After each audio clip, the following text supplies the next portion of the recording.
السلام عليكم. وهي في الحقيقة باش تنتقد شي واحد كتجي شي شوية صعيبة، لأن ما تعرفش شنو تحت راسو. على كل حال الإنسان يحاول ينتقد واحد الانتقاد بناء بلا ما يجرح المشاعر ديال الإنسان، بلا حتى شي حاجة، يقول داكشي اللي كاين وصافي، بلا سبان بلا. إيوا المهم، حنا غادي نهضرو على عبدو السمار، لأن ما نعرف واش بقى فيه الحال ولا هادي، لأن بدا تيهضر على ترامب ولا الاتجاه ديالو جهة المغرب وداكشي اللي غادي يدير مع المغرب، وكيهضر على بأنه غادي يزير الجزائر لأن ترامب كان دار عنده واحد المشروع ديالو، هو باش الغاز ديالهم، المهم البترول ديالهم يتباع للاتحاد الأوروبي. هذا يعني لأن الجزائر كتبيع بزاف للاتحاد الأوروبي، حيت الدول العربية مدابزة معاها. وإلا مشات هاد الفكرة ديال ترامب حتى تصدق، الجزائر غادي يهزها الماء. هادشي اللي قال عبدو السمار.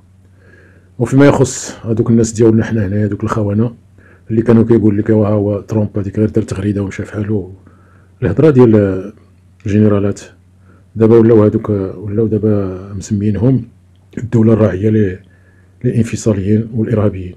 هذا هو الاسم ديالها الجديد، لان دابا نقزات، دابا وصلت دابا تركيا، جابت هذوك الارهابيين ديال سميتهم اللي كيعرضوا تركيا. ما بغيتش نقول السميه ديالهم باش ما يشدوش فيا. المهم هذوك الارهابيين اللي كيعرضوا تركيا وكيعرضوا سوريا، جابتهم عندها عاوتاني وداتهم عند البوليزاريو. ستظل تحارب الخونة أينما كانوا وأينما ذهبوا. تركيا دولة قوية بأبنائها، ولن ترضى أن يؤسس الأكراد الانفصاليون دولتهم على الأراضي التركية. شاهدنا مؤخرا عناصر من الإرهابيين الأكراد عندما ذهبوا إلى الجزائر التي كنا نعتبرها دولة صديقة، الجزائر التي كنا نطعمها ونحميها، الجزائر التي كانت في زمن ليس ببعيد سنجقا تحت حماية السلطان العثماني، وها هي اليوم تستقبل عصابة إرهابية من الأكراد فوق أراضيها. لذا سأقول لكم اليوم فقط، أحسست أن الدولة العثمانية أخطأت. نعم أخطأت عندما باعت سنجق الجزائر لفرنسا.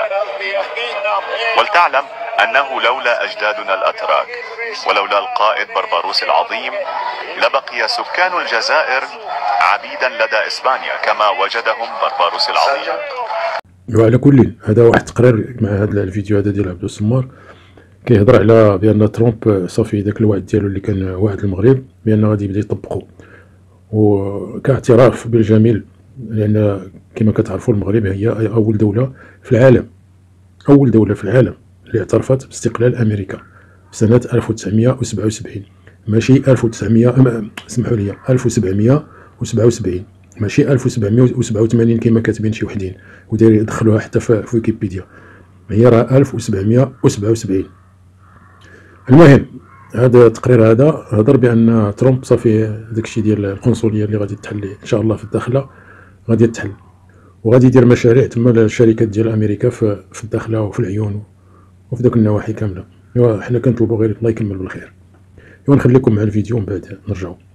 Dès la victoire de Donald Trump aux élections présidentielles américaines, j'avais été parmi les premiers rares journalistes algériens ou disons acteurs médiatiques en Algérie et partie prenante des débats sur les sujets les plus importants dans notre pays, à tirer la sonnette d'alarme en disant faites attention, l'arrivée de Donald Trump au pouvoir, le retour de Donald Trump au pouvoir à la Maison Blanche aura des conséquences totalement inédites pour l'année 2025 pour l'Algérie, étant donné que Donald Trump, en début de sa victoire au mois de novembre 2024, ne prendra le pouvoir de façon officielle qu'à partir du 20 janvier 2025. Et j'ai dit qu'il va y avoir beaucoup de changements. J'en ai parlé le 6 novembre, dans plusieurs émissions, j'en ai parlé le 14 novembre, j'en ai parlé encore le 16 novembre. J'ai dit que les changements les plus importants pour l'Algérie ne vont pas se résumer au niveau de la situation géopolitique, puisque Donald Trump est quelque part l'artisan de la percée marocaine au niveau de l'obtention de la reconnaissance de sa souveraineté sur le territoire du Sahara occidental, et que depuis la reconnaissance des États-Unis d'Amérique de la marocanité du Sahara occidental, les rapports et le conflit algéro-marocain a pris une dimension totalement tragique, à partir de fin 2020 et été 2021, il y aura aussi l'arrivée au pouvoir de Donald Trump.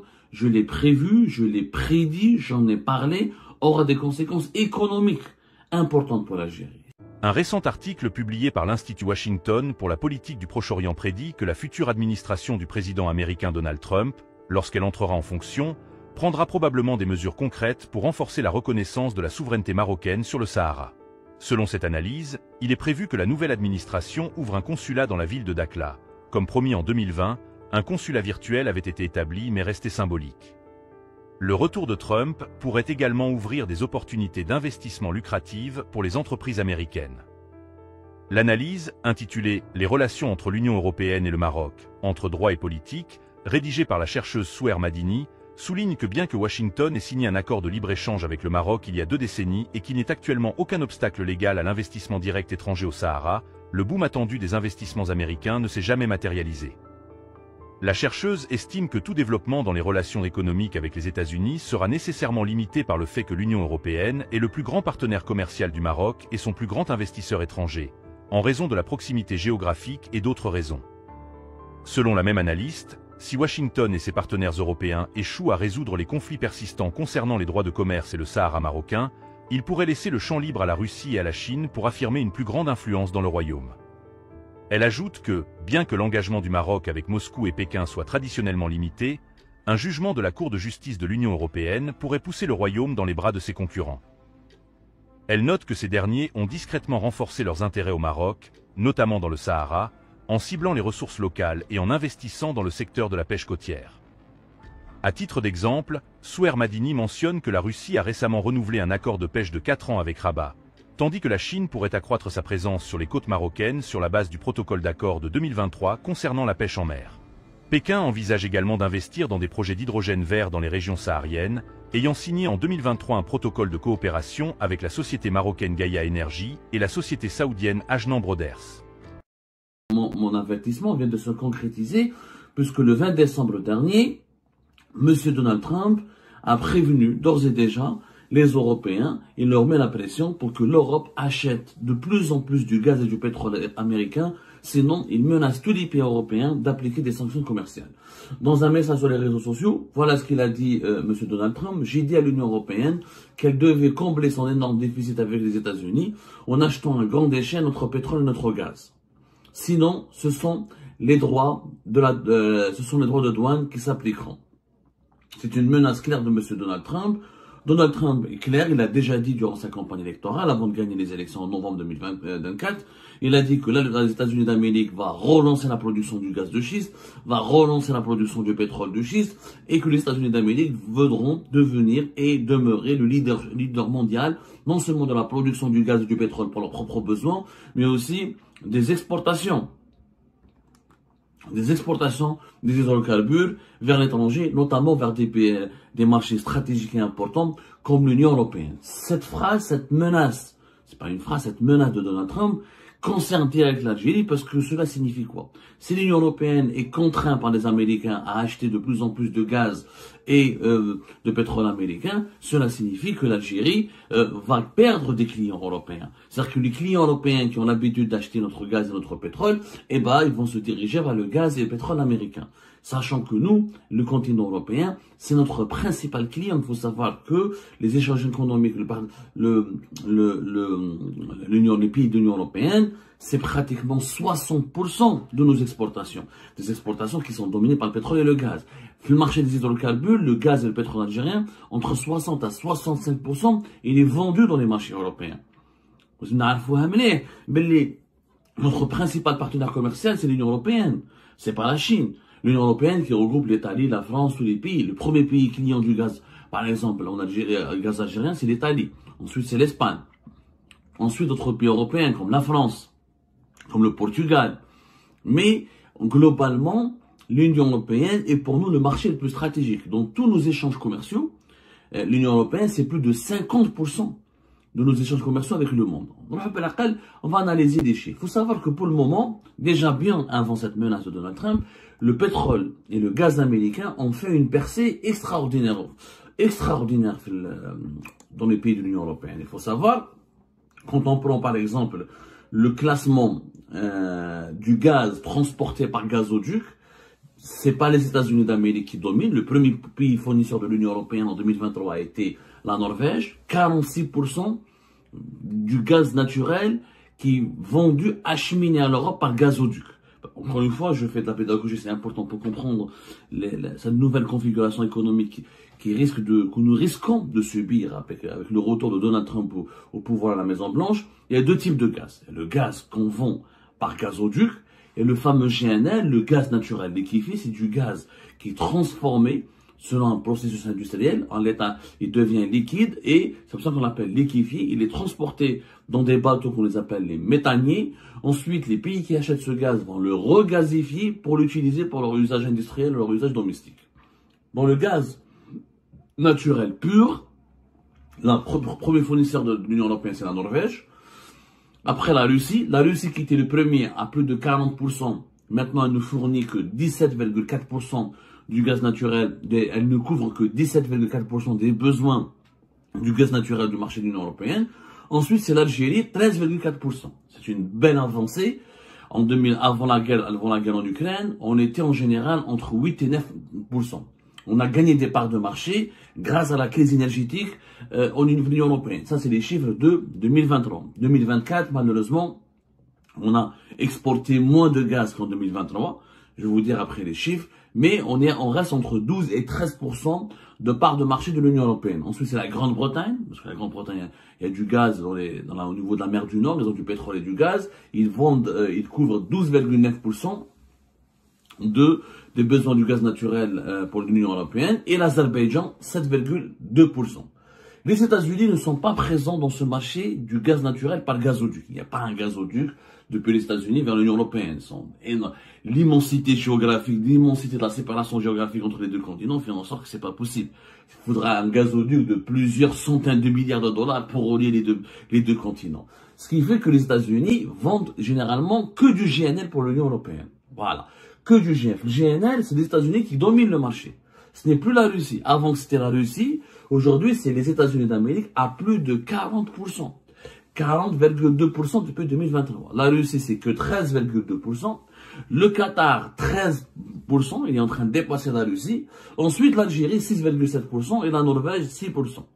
Donc, le GNL, les Américains dominent totalement.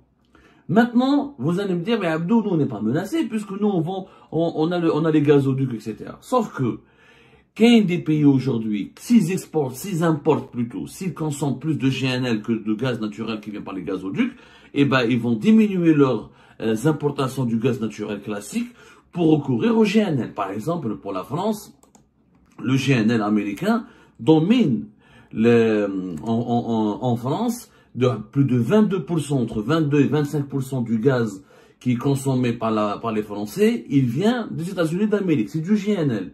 Ce n'est plus du gaz naturel qu'on a l'habitude de vendre via les gazoducs. Non, 25%. Pratiquement depuis 2022, 25%. Et les chiffres ont augmenté depuis 2022. C'est-à-dire qu'en France, un pays comme la France s'appuie essentiellement sur le GNL. Demain, avec les menaces et les pressions exercées par Donald Trump, les Européens, parce qu'ils ont besoin des États-Unis d'Amérique à la fois pour leurs accords pour la protection militaire, on a bien vu dans la guerre en Ukraine, l'Europe sans les États-Unis d'Amérique, elle ne vaut rien, et qu'ils ont besoin des États-Unis d'Amérique dans leurs échanges économiques, parce que le marché américain est un marché extrêmement important pour les exportations européennes, notamment pour l'Allemagne et la France, et l'Italie, les trois grandes économies du continent européen. Donc, ils seront obligés de céder, ils vont peut-être même plus, c'est pas que céder, c'est que Donald Trump va augmenter la production, donc le coût du gaz de schiste et du pétrole de schiste américain va encore baisser, donc ce sera des prix plus attractifs. Il y aura des prix encore plus attractifs, donc les Européens, ça les arrange pas d'acheter du pétrole et du gaz au niveau des États-Unis d'Amérique. Il faut savoir que l'Union européenne en 2023 a consommé plus de 350 milliards de mètres cubes. Donc, si l'Europe prend davantage de GNL américain, cela signifie que le gaz qui est acheminé par le gazoduc et qui profite essentiellement à la Norvège et à l'Algérie va diminuer, les consommations de gaz naturel vont diminuer pour céder de la place aux consommations du GNL, qui est le gaz naturel liquéfié. Et c'est là où nous allons perdre des marchés. ايوا المهم تيقول لك سير بالنية وبات مع الحية، ولكن الحية إلا بتي معاها خصك ترد البال، واخا هكاك راه دير معاها النية حتى تعيا، حتى تسخن كتبرد، حتى تسخن كتبدا بالدق. المهم حنا المغرب الحمد لله ما كيظلم حد، ما كيتعدى على حد، وسيدي ربي كيجازيه، اللهم لك الحمد. المهم غير باش يعرفوا حتى هاد الخوان المغرب اللي كانوا كيقول لك ترامب هذاك الشيء ديال الاعتراف الصحراء غير كذوب، غير هذا، غير عاصفة ومرت. الحمد لله هي عاصفة مرت، ولكن حملت معها الخير إن شاء الله تعالى. السلام عليكم ورحمة الله.